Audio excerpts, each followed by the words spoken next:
Welcome to A Slice with Dice, where education meets inspiration and leadership meets real life. I'm Corey Alderdice, Executive Director of the Arkansas School for Mathematics, Sciences, and the Arts. With 2 decades in school leadership, I'll share what I've learned from walking the tightrope between policy and practice, especially when it comes to doing right by gifted students and their futures. Ready to dive in? Here's this week's Slice. There's a moment every season of this podcast where the conversations start to braid together. Threads of leadership, giftedness, culture, challenge, and opportunity. Today, the braiding feels a little tighter. This isn't the end of the show, but the end of a chapter and the end of my time at ASMSA. So this episode is a little different. It's a chance to reflect on a journey I never quite planned, but one that ended up shaping nearly every part of who I am as an educator and leader. I've told pieces of this story before, but rarely all at once. It starts in college when I stumbled across an ad for a summer program for gifted kids. A simple newspaper listing. Nothing glamorous. Yet that summer cracked something open in me. I suddenly found myself surrounded by brilliant, quirky, deeply curious teenagers. Kids who asked big questions, who had big feelings, who sometimes felt out of place in their hometown schools, but who came alive the moment they were in a space that made sense to them. What struck me most was that I got to be the person I once needed. Someone who could look at a student and say, being a nerd is absolutely not a 4-letter word. Well, it is a 4-letter word, but you know what I mean. I didn't know it then, but that experience would send me down a path that felt like both an accident and yet somehow fate. At the exact same time, leaders at Western Kentucky University were advocating to launch a brand new residential STEM academy. 2 weeks before I finished my master's degree, the governor gave his approval. A month later, I became the first employee. I'd planned to take a year off before beginning a doctorate, but how often do you get to help build a school from scratch? No rules, no dogma, no because we've always done it this way. It was the era of move fast and break things in Silicon Valley, and as it turns out, there's nothing quite like designing a school with that kind of creative permission. About 6 years later, when the ASMSA job opened, I felt that familiar nudge toward a bigger challenge. New place, new opportunities, new problems to solve. I was 29 years old and ready, at least, well, I thought I was. During my interview, the UA system president gave me 2 assignments that would loom over my first year on the job. Fix a facilities crisis and solve a massive deficit in our online learning program. One of those could have sunk a career. Both at once felt like something out of a case study, except no one hands you the answers. For facilities, the situation was daunting. We were expected to vacate the city-owned hospital campus we'd relied on for 2 decades. There was no obvious replacement, no pot of funding sitting there waiting, and no one before me had cracked the code. What I did have was a stubborn belief that the impossible and things that are impossible, well, usually aren't. So I started digging into budgets, into priorities, and could what to be reallocated or rebuilt. Slowly, brick by brick, opportunity opened. And over time, we secured an additional $24 million toward projects that rebuilt and reimagined nearly every corner of campus. This past year, we completed that long-awaited exit from the hospital grounds. But I still remember the colleague who warned me, there is no solution, and it's the kind of a problem that can tank a career. But there was a solution, though. It just took time, clarity, and a willingness to outlast the problem. Meanwhile, our online program was running an $800,000 annual deficit, nearly 8% of the entire ASMSA budget. Then the state signaled it was consolidating online initiatives under Virtual Arkansas. Overnight, our distance education situation went from concerning to existential. We had to ask ourselves difficult questions. Why did this program exist? Who did it really serve? Were we chasing revenue instead of impact? And what could we do that no one else could? Those questions, though difficult, led to some of the most transformative work of my tenure. We pared back, we restructured, we refocused on teacher training and built something sustainable. In the end, we went from serving about 2,800 students at $2 million annually to serving nearly 4,000 for just over $500,000.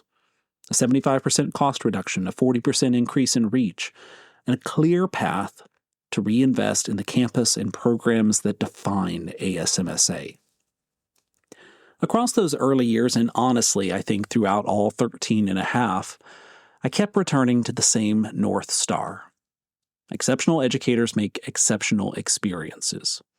My philosophy has always been hire brilliant, passionate people, give them real autonomy, and trust them under a framework of accountability to do the work that only they can do. Our faculty and staff aren't just teachers, they're experts, mentors, researchers, community builders, and artists. They're the kind of people who ignite curiosity just by being who they are. My job, and certainly my intent, was never to micromanage greatness. It was to hire well, set expectations, clear the runway, and, in the end, hopefully celebrate the outcomes. And those outcomes, well, they're everywhere. You see them in the students who leave ASMSA with now nearly 50 college credit hours and a confidence they didn't have when they arrived. In the 700 students and faculty who have crossed oceans because we believed global learning shouldn't be reserved for the privileged few. In the Coding Arkansas's Future initiative that helped train a quarter of nearly all newly licensed computer science teachers in the state. In the families, thousands of them who now see ASMSA not as a niche school for niche kids, but as a statewide resource for talent, opportunity, and aspiration. Yeah, I'm proud of the rankings, the recognition, the awards, but what I'm most proud of is how this community pushed to become a place where students feel comfortable in who they are. That's the heart of gifted education. That's the heart of ASMSA, and it's the heart of my own journey. When I think about what made these years meaningful, I come back to the same few principles. First, the power of storytelling. People connect to ideas through narrative, not spreadsheets.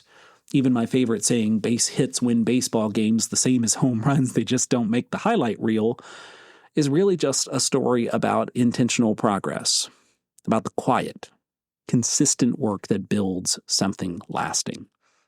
Second, the ability to toggle between the big picture and the daily details. Leading a place like ASMSA means living in two worlds, the world of 5 and 10-year strategy and the world of a student who needs support today because something in their life has shifted. The ability to move between those lenses without getting lost in either is, I think, where sustainable leadership lives. And finally, the belief that institutions must outlast their leaders. I've always approached this work as a steward, not an owner. The programs we built, the pathways we expanded, the campus we transformed, those weren't designed for 2015 or 2020 or even 2025. They were designed for 2035 and 2050, for the next generation of educators who will push ASMSA even further than I ever could. Students have taught me more about authenticity than any leadership seminar. Colleagues have shown me what fierce commitment to craft really looks like. Arkansas has taught me resilience, and this role has stretched me in ways that only a living, evolving institution can. As for what comes next, well, the truth is that Arkansas education is entering a moment of massive change. The LEARNS Act, Access Act, concurrent credit expansion, school choice, these forces are reshaping everything. And before I leap into the next chapter, I want to take the first half of 2026 to step back, reflect, and ask where my energy and experience can make the biggest difference. I'm pretty sure it will involve gifted education. I know it will involve accelerating opportunity for students who need more than what traditional models can offer. And I know it will be grounded in the same mission that's guided me from that very first summer. Helping young people become more comfortable in who they already are. I'm grateful, deeply, deeply grateful for the chance to have served ASMSA as its executive director. 13 and a half years is a long time in any leadership role, and I've been lucky to spend them in a place that matters so profoundly to this state and to the lives of so many remarkable young people. So friends, the podcast isn't going anywhere. The mission isn't going anywhere. But this is a good moment to close one chapter before opening the next. If you've been a part of the journey as a student, a colleague, a parent, a partner, or just a listener, I hope you know how much it has meant. And maybe that's the simplest way to end this season, with gratitude, with optimism, with the kind of quiet confidence that I've always admired in leaders. Leadership doesn't have to be loud to be effective. Sometimes the most meaningful work is the kind that never makes the highlight reel, but changes everything anyway. Thanks for listening, and thanks for being a part of this chapter. A Slice with Dice is a production of Aldercube. Thanks for making time to reflect with me. If you're finding value in these episodes, I hope you'll subscribe and help spread the word. Until next week, lead boldly, listen closely, and keep pushing forward. I'll see you then.